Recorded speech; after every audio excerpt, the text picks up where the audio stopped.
there's rock stars and there's rabbis, and it's like a novelty thing if you have a rock star rabbi, or priests or, But if you, again, kind of shift the lenses, I think they're just two different modalities often of engaging with energy and power and beauty beyond us, gathering people together and consciously creating and holding space, even though you're one small human, kind of enlarging yourself to hold space for many, many more people to kind of come into this opening and have an experience together and connect to you simultaneously.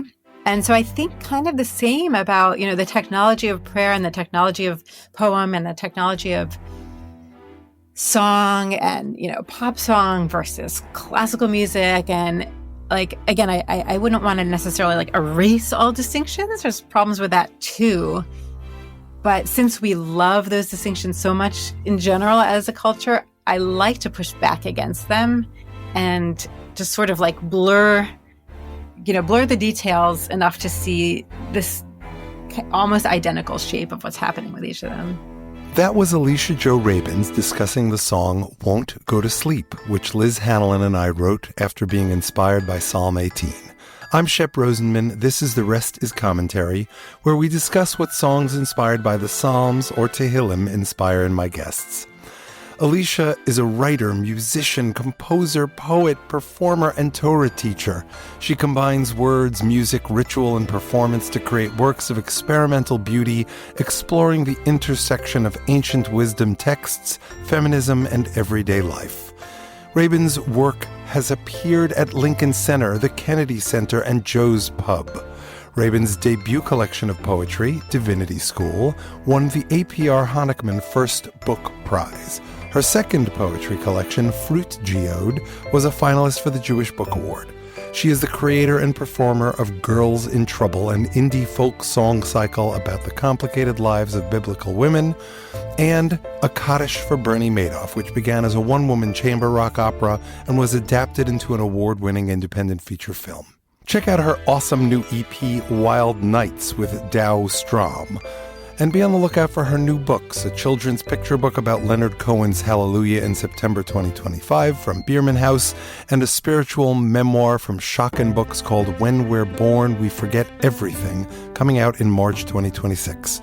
Her home base is in Portland, Oregon, where she lives with her husband, 2 kids, and too many houseplants. You can find out more about Alicia on her website, www.aliciajo, that's J-O.com. Alicia and I will be talking about blending Jewish texts and music, holding different identities like being a klezmer punk musician while getting a doctoral thesis, how Girls in Trouble came about, finding individual meaning in Jewish practice, writing as a spiritual practice, songs as prayers and transformation, finding meaning and epic stories in everyday rituals, and so much more. Let's start off by listening to Won't Go to Sleep.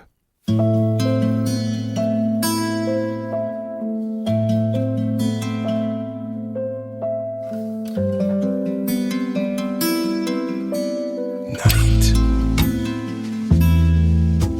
Curfew descends. The stifling air defends against the chilling fear. He wants to be near. He's climbing the walls to see her.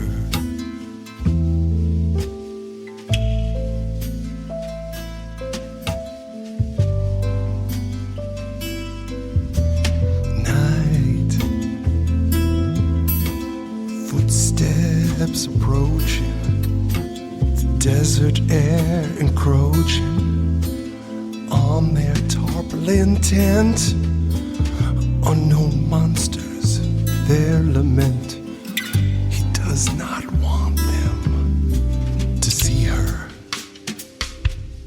and he won't go to sleep without the heavy blanket of her there, without the ocean of her hair. He won't go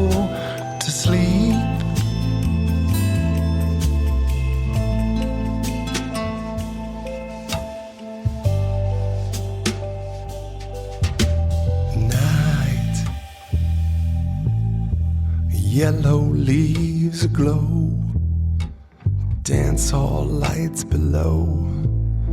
He spins her in a gyre, the sounds of battle grow. He stops the whirlwind just to see her, soaring with an angel, gliding on the wings of the wind. Still he won't go to sleep. No, he won't go to sleep without the heavy blanket of her there, without the ocean of her hair. He won't go to sleep. No, he won't go to sleep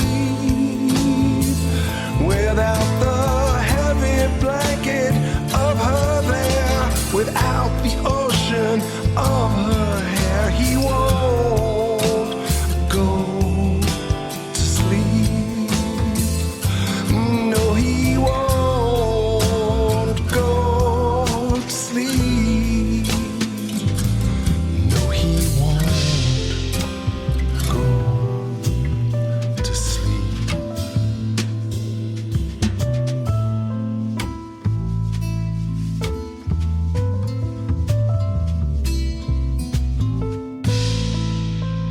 Hello there. How are you, Alicia? I'm good. It's great to see you. Same here. So I want folks to have an understanding of how we know each other. For me, I was introduced to you through the Limud movement, where I think it was the UK, though. Is that right? Is that where we met? I've done so many of them that I can't remember who I met at which. Okay. No offense.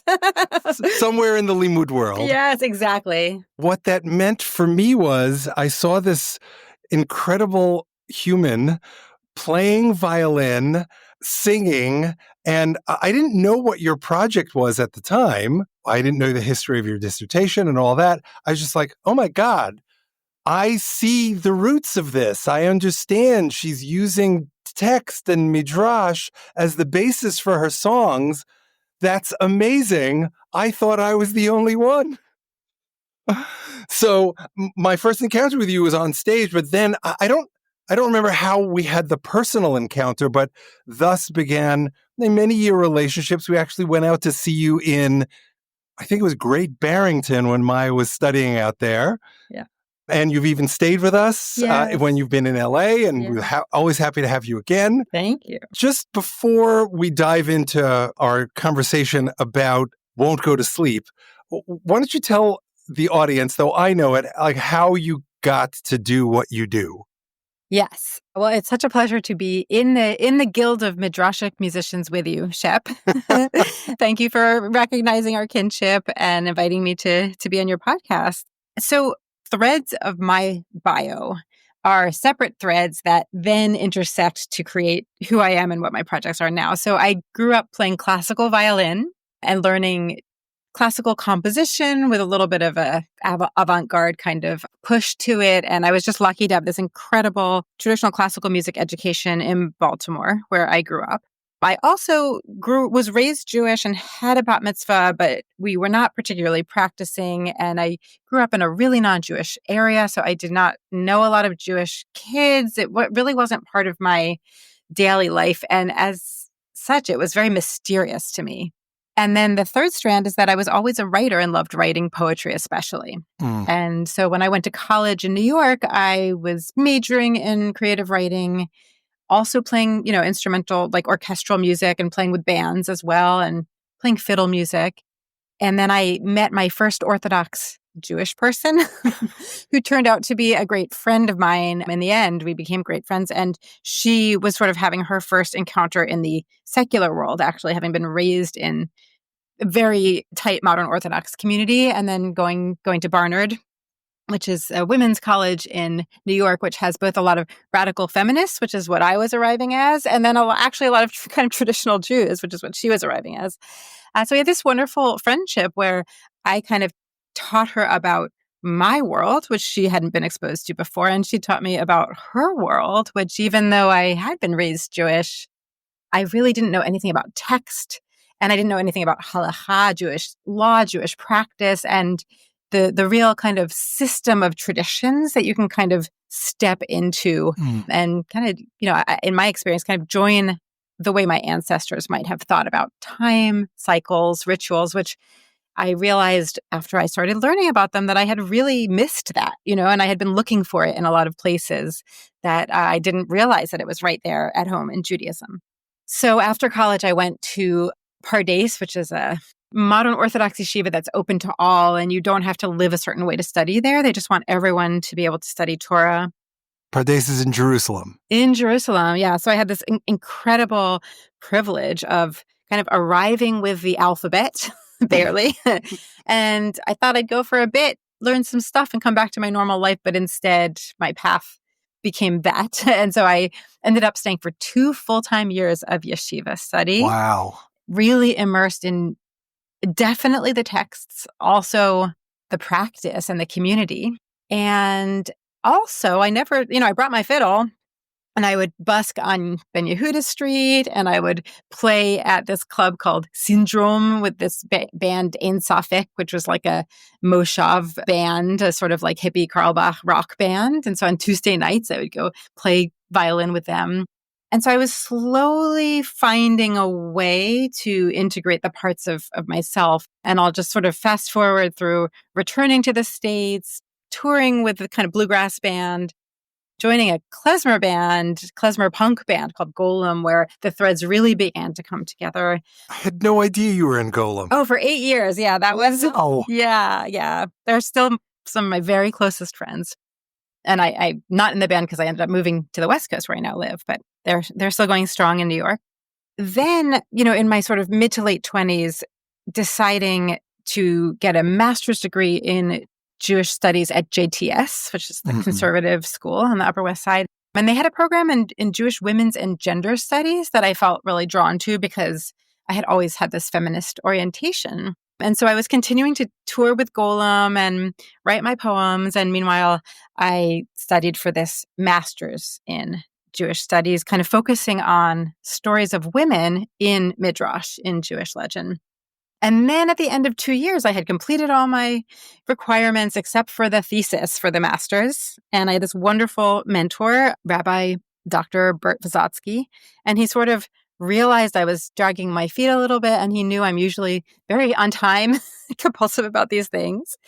So he said, Alicia, he called me and said, what's going on? And I said, I just feel like these women have really come to life for me. And I'm not a brilliant academic. A brilliant academic could write a paper that would bring them even further to life. But my heart is that I'm an artist. And if I write them into a paper, I just felt like I would be squishing them back down onto the page. And he had come to see me perform with bluegrass bands in Golem. And he said, well, why don't you use your art to bring these women to life in your own voice? And so he helped me convince the director of the department to accept a musical master's thesis. She said, as long as you really annotate them with your sources, which was no problem because I am very geeky. So at the end of that, I had about 5 songs about women, different women characters in Midrash. I wrote them in the voices of these women that I had come to have such strong relationships with. Some were girls, these characters, and some were women.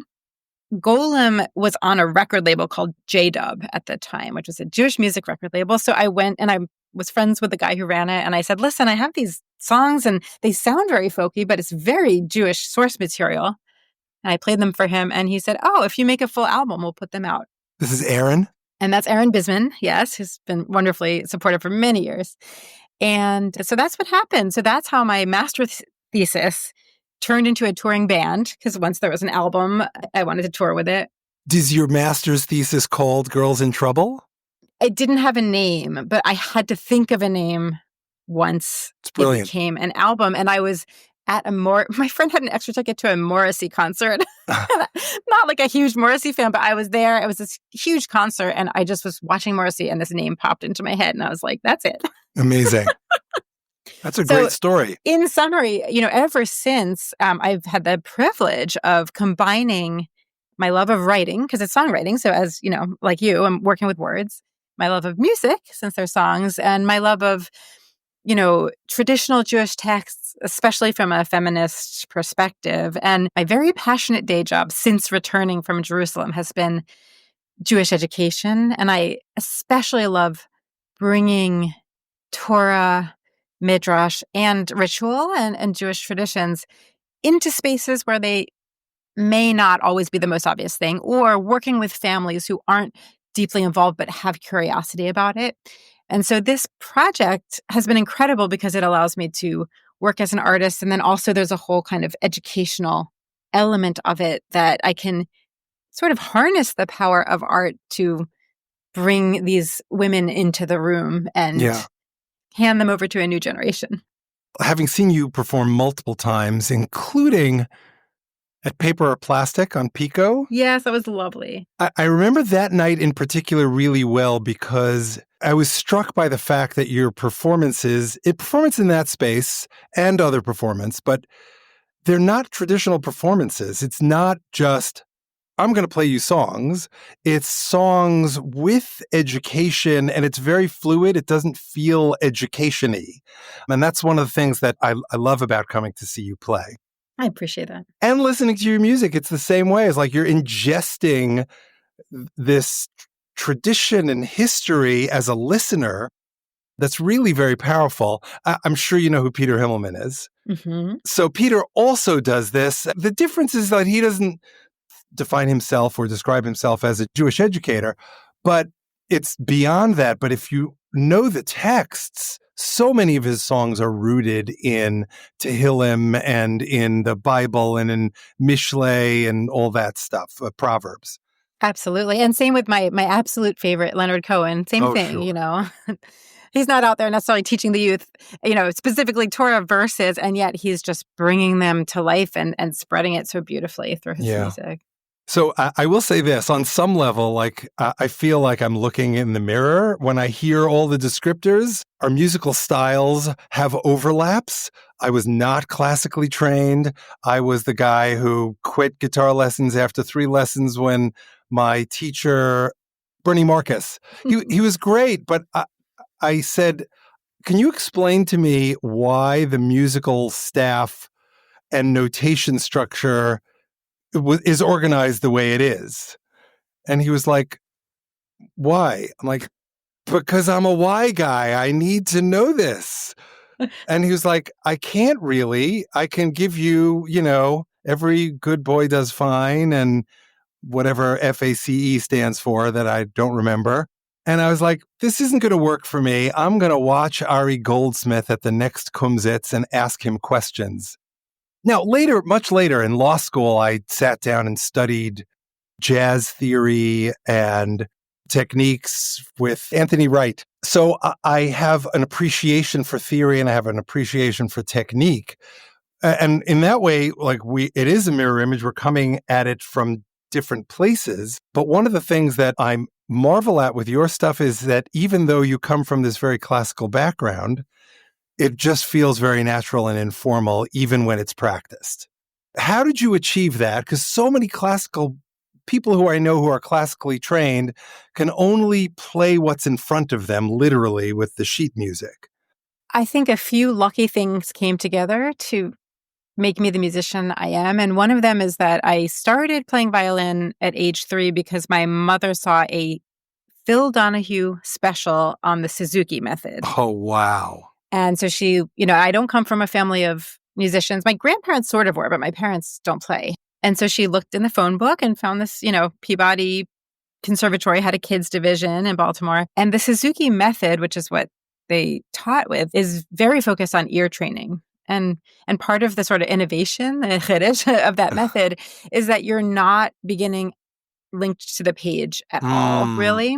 And for me, that was such a great way to learn because it all comes, the ear and the heart is sort of the primary mechanism for me of music, and eyes are just not the primary mechanism of music. Right.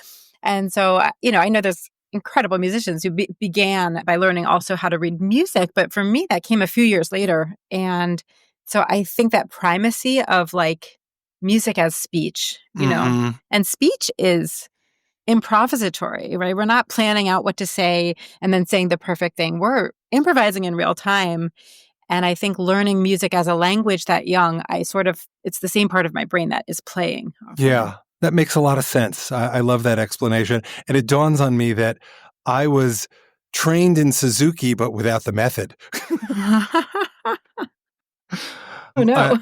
I mean, for me, it was, and I'm dating myself. We had these things called LPs and cassette decks.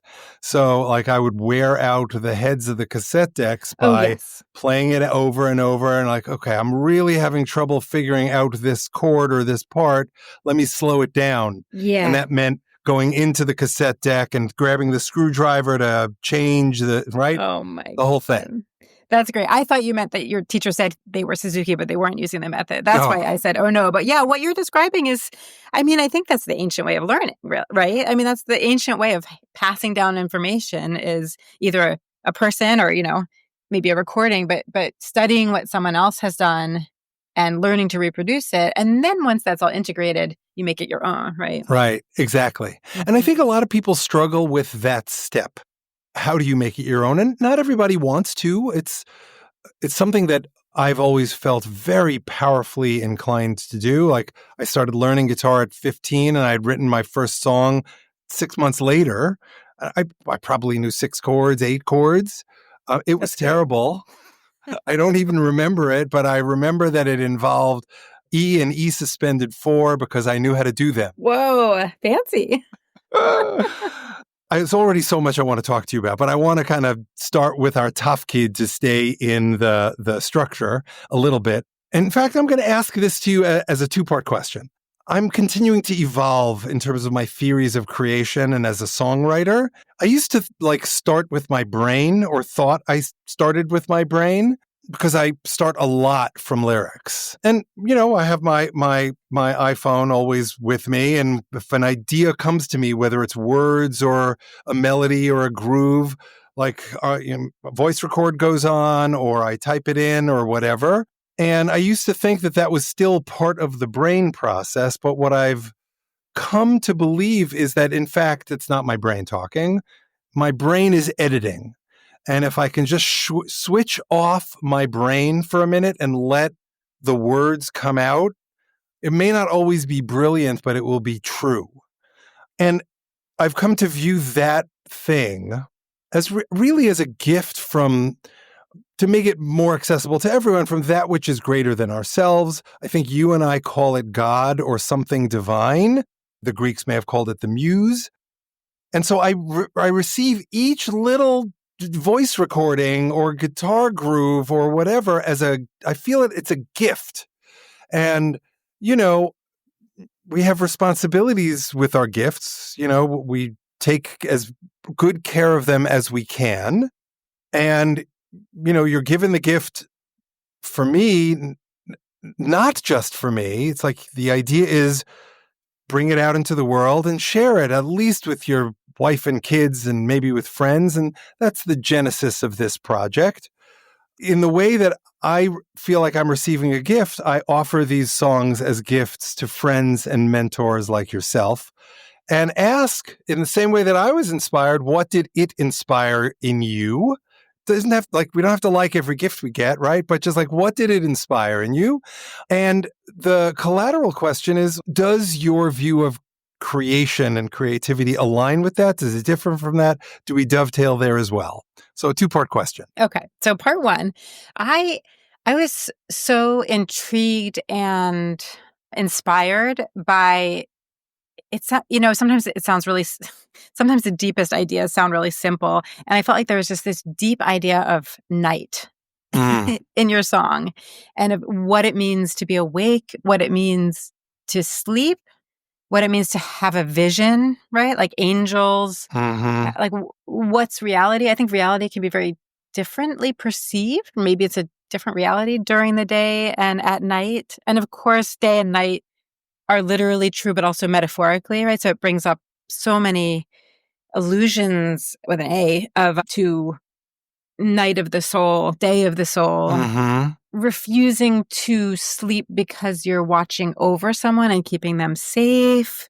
refusal to sleep because you're keeping yourself safe or because someone's telling you to sleep and you don't want to sleep. And of course, as a parent, like that's a whole other just kind of ideas of like the tensions between autonomy and devotion, right? Like, and it's how sometimes a refusal is an act of autonomy and sometimes it's an act of devotion and sometimes it's actually both.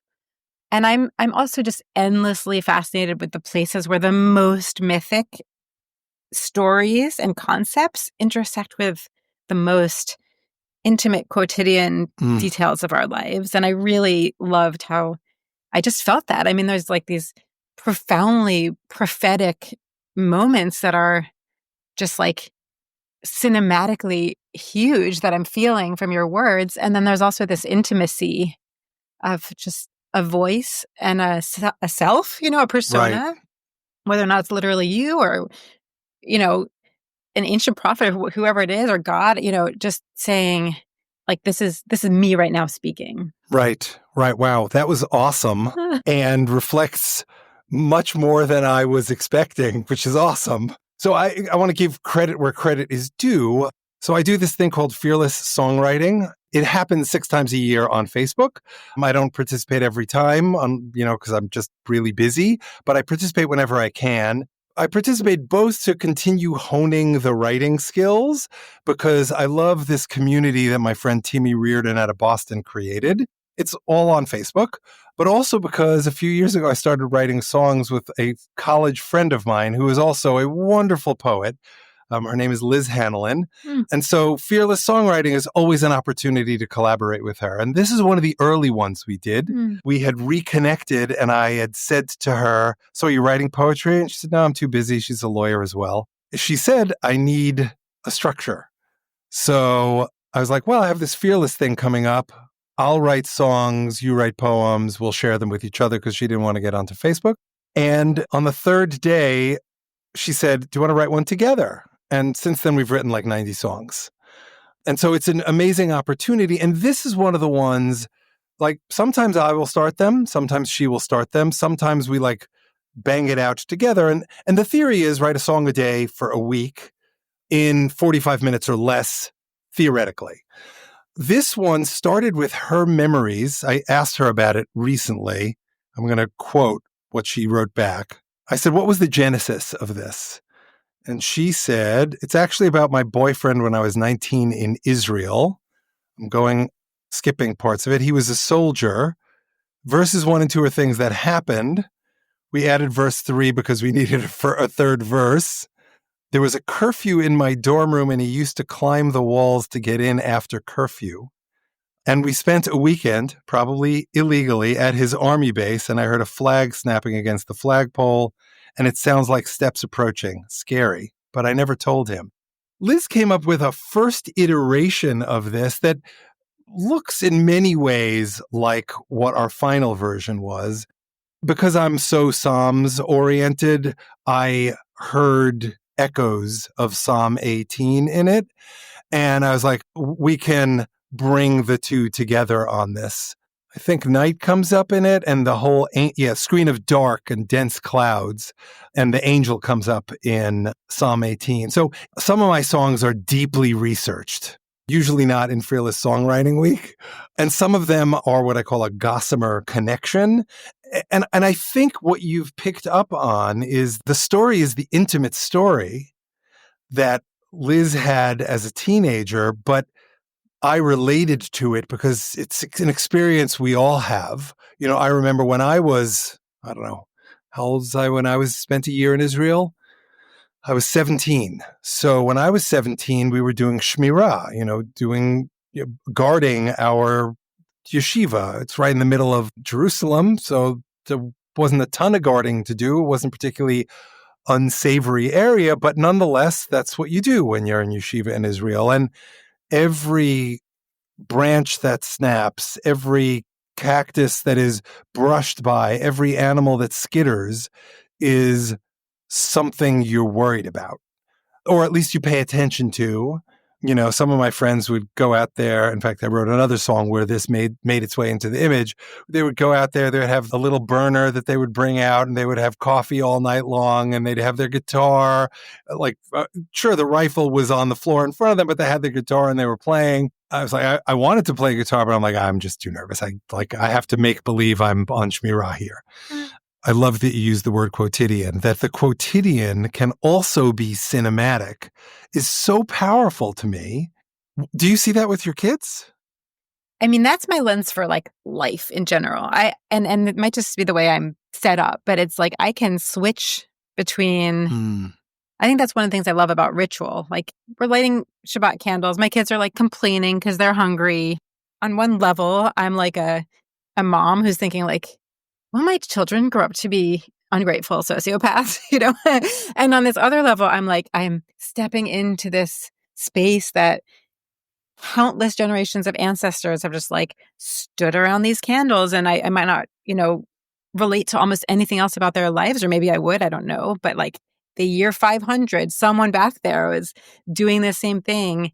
And toggling is just a big part of how I live my life. I think it's part of how I give myself perspective and make meaning. And I've always had this relationship with time where I can like fast forward or rewind very easily in my head.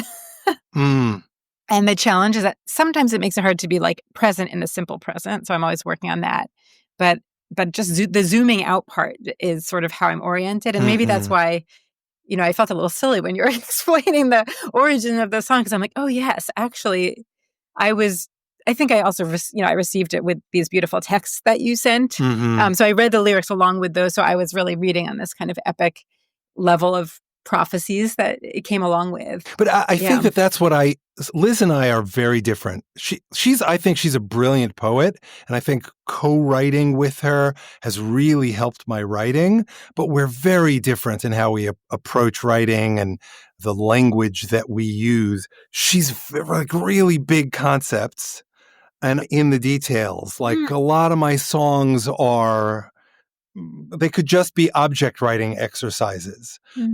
At the same time, we're talking about toggling, I'm also so immersed in the texts that I will bring the angels into it even when they're not there, or I'll bring the history, or like, oh, this is just like the story of Abraham. Do we want to grab something from that? And for me, I look back at my writing notes, and there was a question marks like, this reminds me of the story of Abraham at night. Or is it the story of Jacob at night? It's Jacob when he's scared across the river, right? So I want to take my question one step farther. You and I have both talked about toggling. Are you ever able to simultaneously be in the intimate and be in the cinematic, to use that dichotomy? Do you mean as an artist or as like a person experiencing life? Elu ve'elu divrei Elohim chayim. These and those are both the word of the living God. Well, I kind of want to invoke right now my favorite piece of literature, which is Ulysses by James Joyce, which is to me a huge influence on me. And I was lucky to take a course in college where we read it along with the sort of annotated version that said what he's actually referring to.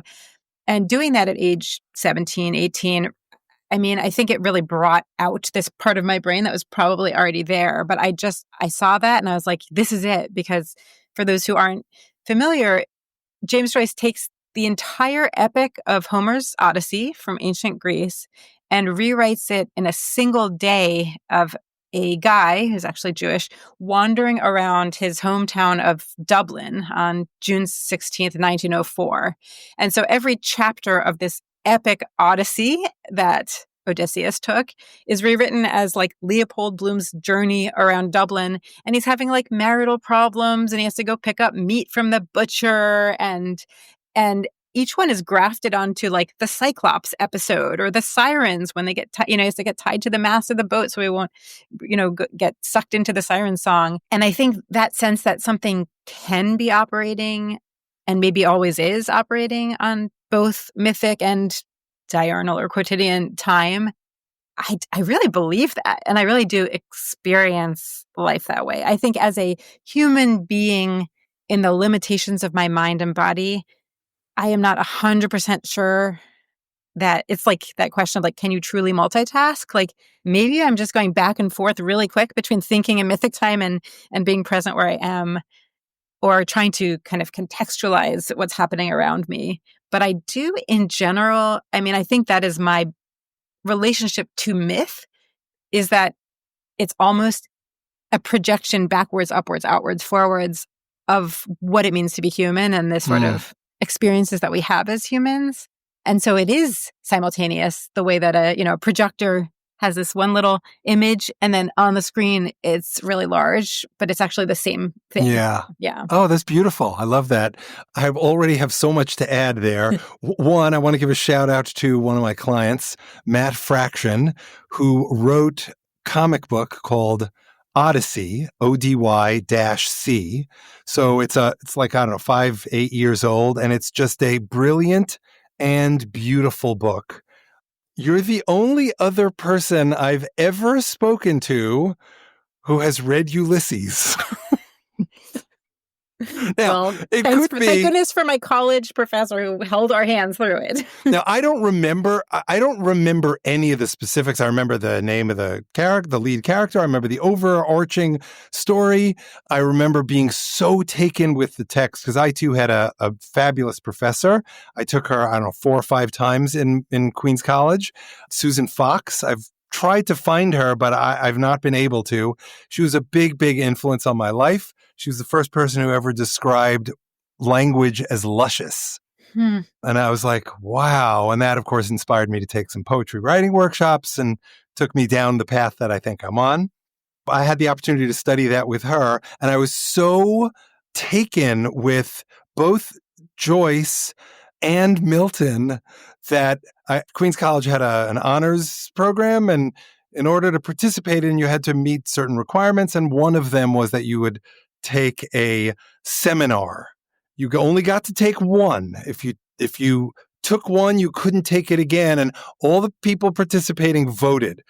So I joined this program as a sophomore, and I went diligently every semester, and I voted for the same thing, the epic poem from Homer to Joyce. And in my last semester, it wasn't chosen again. So I got to take literature of crime and detection, which is a fancy way of saying detective novels and spy novels, and now it's a genre that I love. By the way, I think that those genres have within them this same idea of mythic and quotidian time, because we see ourselves in these characters that are much bigger than ourselves. And like, especially in my thesis, the paper that I had to write for this, I wrote on the history of the spy novel in the 20th century, with its roots back in Virgil and Homer.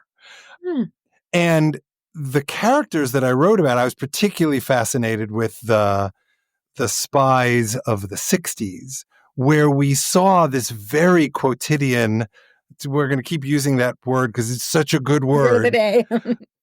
Life. You saw them in their kitchens. You saw them shopping. The argument that I made was that essentially the overarching argument of the paper was that our heroes and anti-heroes in spy novels are a function of what's going on politically at the time. And in the 60s, we were very concerned about sleeper cells and Russia. So they were our local American people or our local German people, and we saw their local lives. Do you ever feel that in the writing process or performing that you are able to multitask and hold both the small, what's the word? God is immanent and transcendent, or cinematic and diurnal, those things. Does that ever come up for you?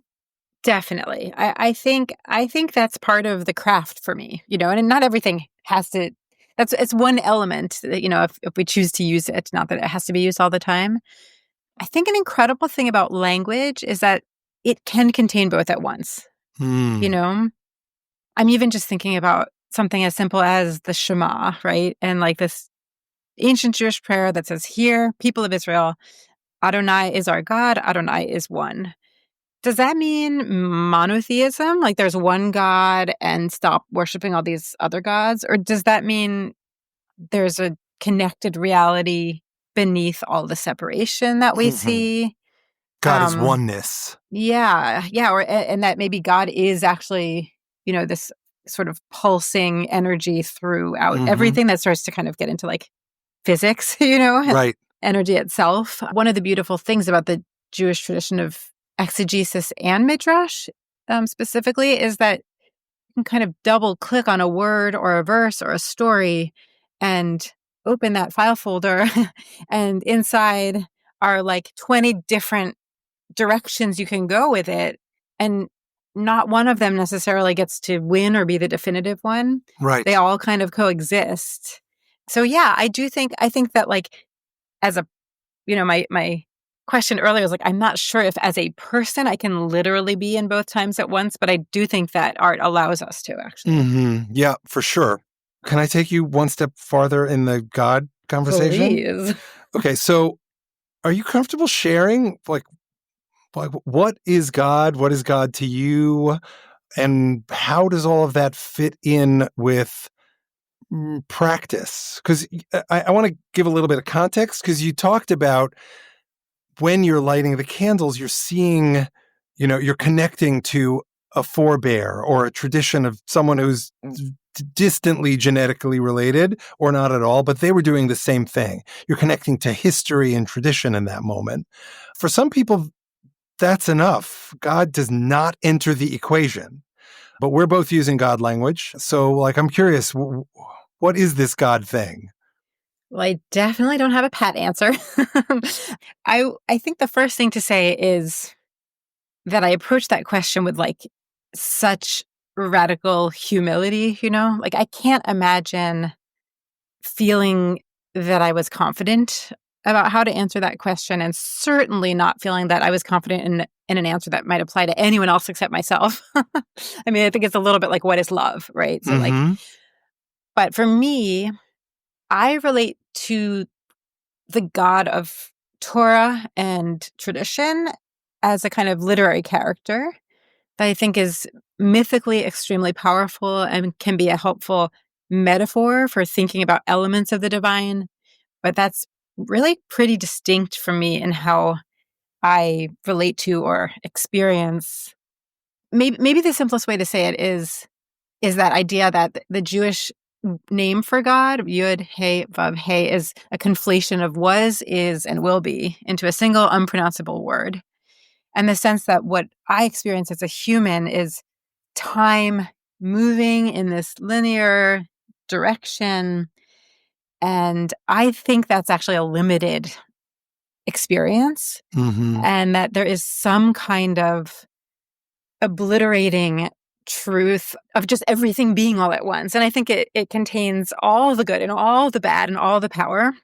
It's beyond what I could possibly imagine. And it is probably everything that is and ever was and will be out to the edges of the universe, And then at the same time, I also believe in the sort of like magical possibilities of transformation, quasi-magical, but the possibility of transformation and of prayer in the sense of just that we are, in another sense, moving through time, and everything is somewhat malleable, even though we're absolutely not in control. But we can, in other ways, alter the world around us and our lives. And that's like a radical capacity and power.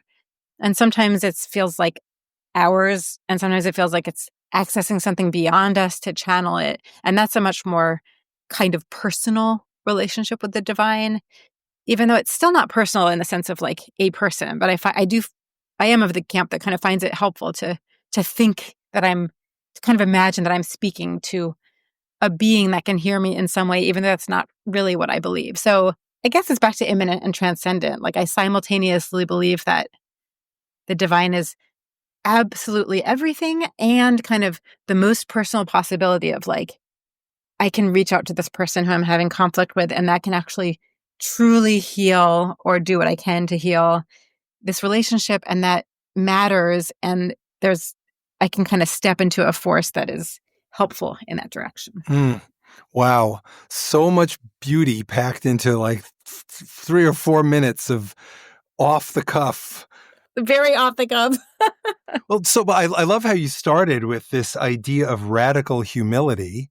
There's only one context in Jewish where we talk about knowledge of God, right? That's V'erastichli la'olam, v'erastichli b'tzedek u'v'mishpat u'v'chesed u'v'rachamim, v'erastichli b'emunah v'yadat et Adonai, right?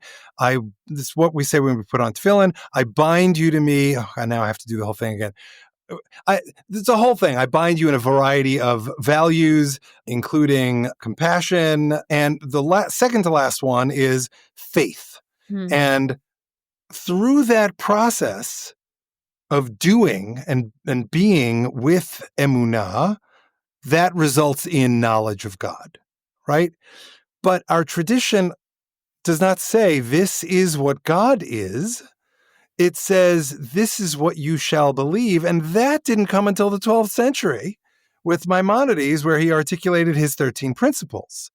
When God is asked the question, according to our texts, God tracks basically what you were saying in the formulation of Yud, Hey, Vav, Hey, by saying, Ehyeh asher ehyeh, I will be what I will be, which could mean I'm different things to every one of you, or it could mean, don't bother me, puny human, you're never going to understand, or it could mean the formulation that I heard from our Rabbi Sharon Browse, God is always becoming. Yes.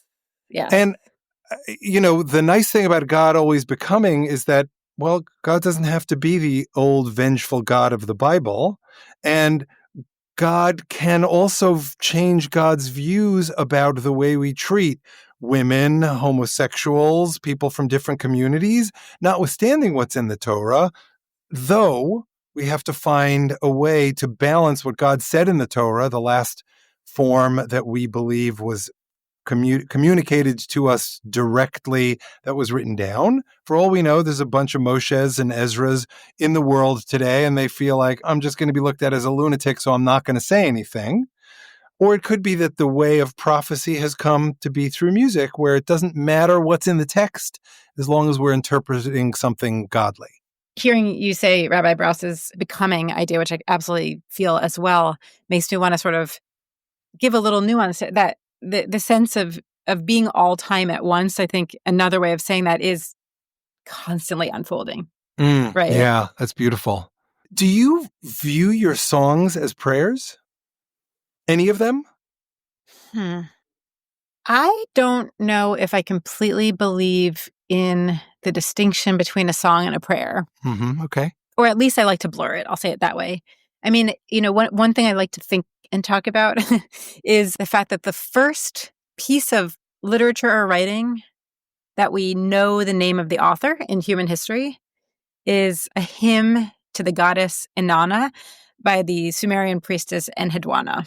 And I love that it's by a woman, and I love that it's by a priestess, and I love that it's essentially a poem hymn, right? Sure.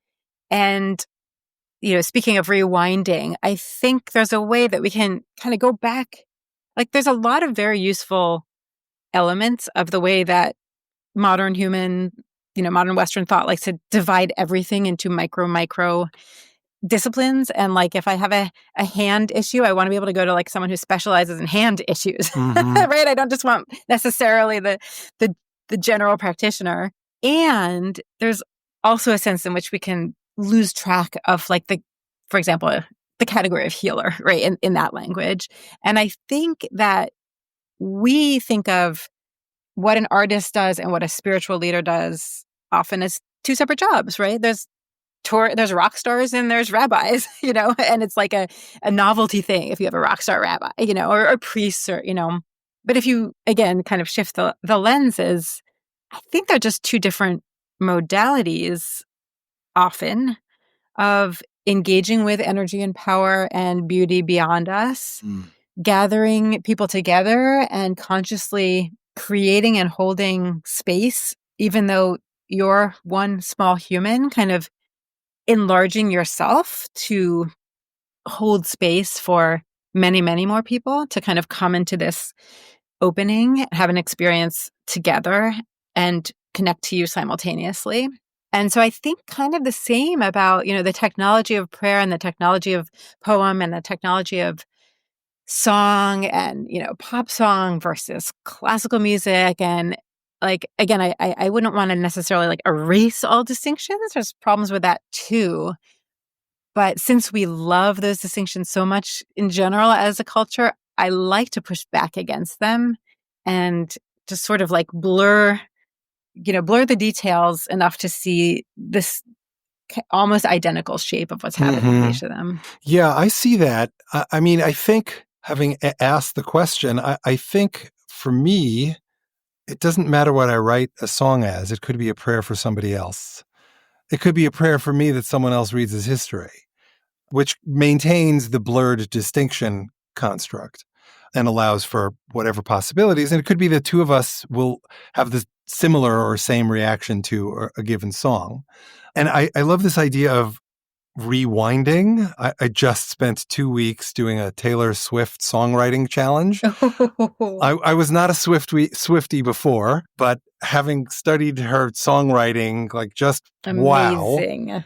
Each day there was a different prompt. I mean, we had a few rest days, but each day there was a different prompt. And the woman who facilitated it, Shanna in a Dress, I don't know if you know her music. She's great. I know that name, yeah. She would pull out elements of songs and say, okay, now do this, use 2 notes in your chorus with, 6 words and, they're broken up, or take a character from a TV series and write in their voice. That's brilliant. I love the idea of that class. That's so cool. It was great. If you want, I'll let you know the next time it happens. Yeah. She's really, you two will hit it off like a house on fire. I would love that. She's a great person, great educator, and just so much fun. We were talking about rewinding. So my family and I are in a deep moment of grief. One of our closest friends died in May. It's now September, and we are still very much in that space. So day one, in response to the Taylor Swift prompt, I wrote a song about being with, our friend's family. I mean, they're friends too. Day two, I wrote one. This was the one where the prompt was write a song in the voice of someone who's not your age and is a different gender than you. So I was like, okay, I'm not writing about my mother-in-law. I'd like to hear that song though. Someday. And I picked, the eldest of these 3 kids because we had just been at a wedding together, and I wrote a song about that. So that's 2 grief songs. Then I wrote a love song that was rooted in grief. It was about our dog who died a couple of years ago.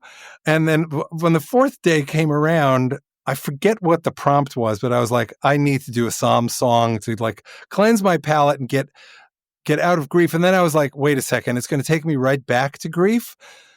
So I was like, I know what to do. Let's make believe I'm William S. Burroughs. So there's the rewind moment, because I just love his writing. And not only do I love his writing, but I love his spoken word stuff. Did you ever listen to Spare Ass Annie and other stories? No. Oh my God. You have to look up the disposable heroes of hypocrisy who did backing tracks to William S. Burroughs. All right. It's outrageous.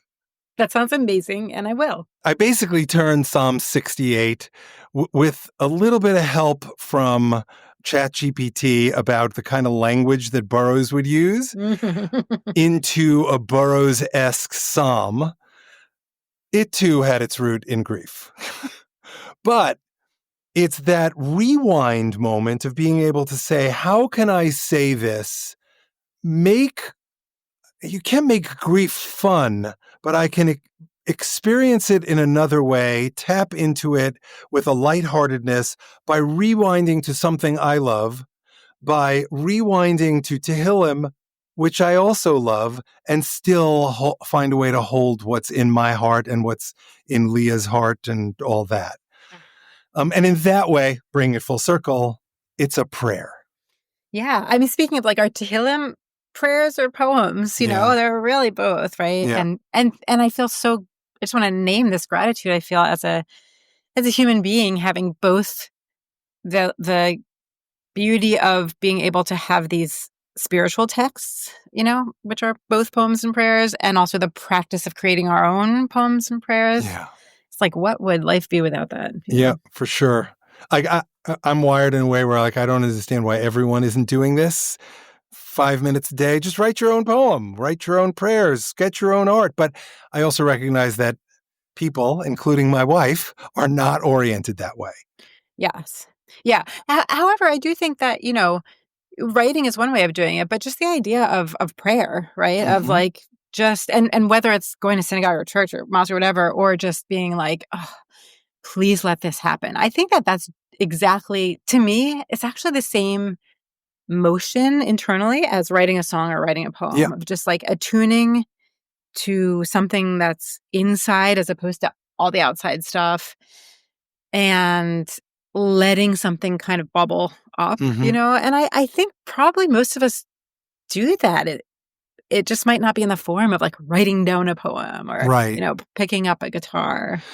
I would say that I think a lot of people they're not oriented to whether it's gratitude or appreciation unless directed. So by way of example, Sherry and I, we spend a lot of time in Oxnard. And when we're there, we do something called yoga by the sea. And that was the first time I encountered at the end of a yoga practice, or more accurately, the first time I noticed that at the end of yoga practice, get on your side so that you're in your fetal position. So if you're just beginning anew and you're open to the world, and find 3 things for which you're grateful for and ask for 3 blessings. Oh, that's beautiful. And like for me, I'm like, oh, this is really easy. This, modim is gratitude, and we're doing it to God, but we do it in all the brachot in the morning, the blessings in the morning. And we're asking God for 3 things during the Amidah, the silent prayer. So like these are natural things for me, but like it's now natural for Sherry. But the first time Sherry encountered it, she was like, what the F? I don't want voodoo here. I just came to stretch. Wow. But she's now like a serious meditator and yogi. Wow. Interesting. Yes. And I don't want to like project my own way of processing the world onto anyone else. Like, I'm grateful for these things. And maybe for other people, it's gardening, which I also love, or, there's whatever it is that sort of like grounds us, lets us get to that kind of fetal position, restart over and over, I think sometimes I appreciate the ability to take a moment and just be grateful for the practice itself. Because again, it's not necessarily something we're encouraged to spend time honoring in the world of productivity, but it's kind of what keeps it all livable. I love that. And I will, with that, express my gratitude for you spending an hour with me sharing really the most intimate and cinematic things. Yes. Yeah. So thank you. Thanks for this project. Thanks for adding your voice to the canon and inviting me into the conversation. Thanks so much for listening. Special thanks to Alicia for joining me, to Liz Hanlon for co-writing Won't Go to Sleep, to Devin Schwartz and E. Rose for their help in producing this episode, and to Jessica Chana Sweedler for her help on social media. You can find Won't Go to Sleep and all of the other songs in this song cycle on most platforms that stream or download music, including Spotify and Apple. In the next episode of The Rest is Commentary, I will be talking with acclaimed film and television producer and my brother, Tzvi Howard Rosenman.